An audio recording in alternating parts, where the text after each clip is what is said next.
Hey, what's happening? Barnaby here. Two things are going to happen in the next 3 minutes or so. One, I'm going to tell you something that's going to make your jaw drop, and then it's going to make your heart swell because it's going to make you feel so good. It's all about what's happening here at the Guiding Light Mission, in large part due to a man by the name of Paul, who up until recently was a lifelong banker.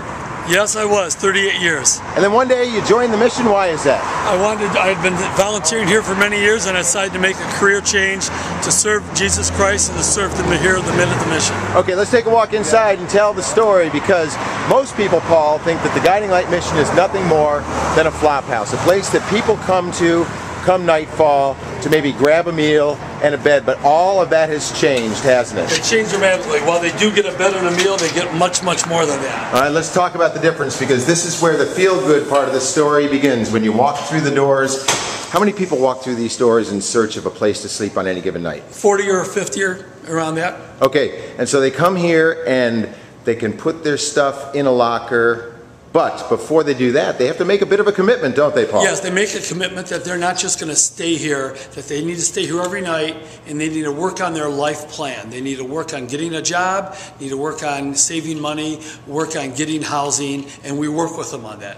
How many nights do they have to commit to stay here in a row? They can't miss a night, can they? That is correct. We have an attendance sheet. Yep. They have a bed list. They have to sign in every night, and they cannot miss. And they need to commit to be here every night.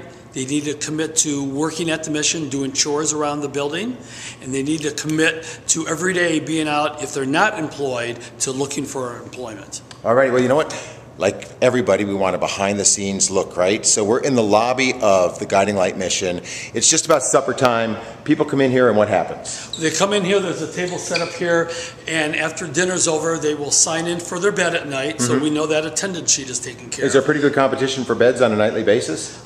No, everybody has an assigned bed, so which is good, because they know they're going to be in the same bed and have the same locker every night. It's their temporary home while they're looking for employment. Okay, so they come in here, it's after dinner, they've already signed up for their bed, then they walk through this door. What happens in here? In here, this is the locker room. This is where, after they get the stuff out of their locker, they change in here. Okay. And then we do a few at a time, so it's not crowded. All right. And then they come over here and they get their towels and so forth. Okay. And they take a shower in the shower room. That's before bed. That's before bed, and then they have to actually sleep in scrubs that we give them, so they're not sleeping in their clothes, and they put everything else in the locker room.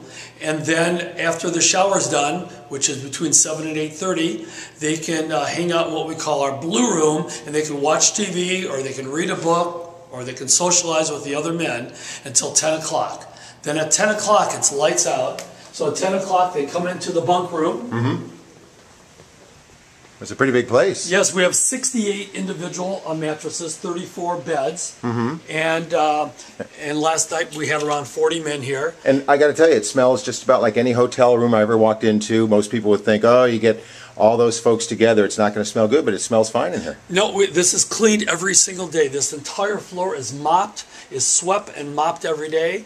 The men make their beds. Some of the beds are unmade because nobody slept in them. Well, now wait a minute. It would seem that when you drive down Division, you see a lot of people walking about. We assume they're homeless. You'd think that every night, every one of these bunks would be filled. Why aren't they?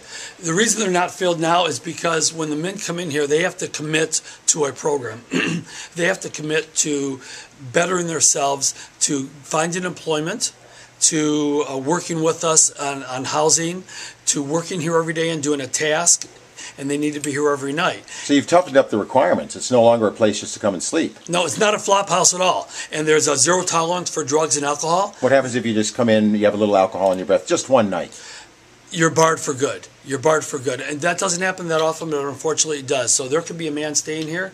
If he comes in, and we have breathalyzers here, and if he would be intoxicated, then he can no longer come back to the mission. So the men know this, and this way they adhere to the program better. So you have meals that are served, you've got support that's in place to help each one of these men that come here to better their lives, get back on their feet, finding them employment, directing them spiritually, just really give them a leg up, try to get them off the street and back into life. Do you have any success stories you can share? A lot of success stories. Again, we're no longer enabling them to be homeless. We're making them accountable for getting to where God wants them to be. Just last week, we gave a couple of the men resources for employment, some leads, and we got one that got hired at the Amway Grand Plaza Hotel last week, and he's tickled to death. We have another one that was just hired at Kellogg's, and he starts today, actually, Tuesday. And these men are men that came in here a month ago that were homeless, penniless, unemployed, and did not have any family support.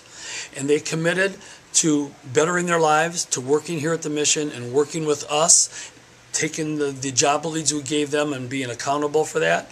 And they both found employment. They had to persevere. It wasn't easy, but they found employment. They're going to be saving their money with us. And when they build up enough savings, they're going to be looking for their own apartment. I'll tell you what. That's not what you thought the Guiding Light mission was it? Come on, admit it. When you drive by, you think, like so many people do, it's a dead-end place where people just park momentarily and move on down the path. But not so. It's onward and upward here at Guiding Light, thanks in large part to men like Paul. And this is the value of checking back every month here at liveonthestreet.org, because you'll hear stories of the Guiding Light mission, uplifting stories you can share with your friends, because we all want success in this world, and success sometimes comes when you just reach out, extend a hand, and guide a person on a better path. Check back often. Guiding Light.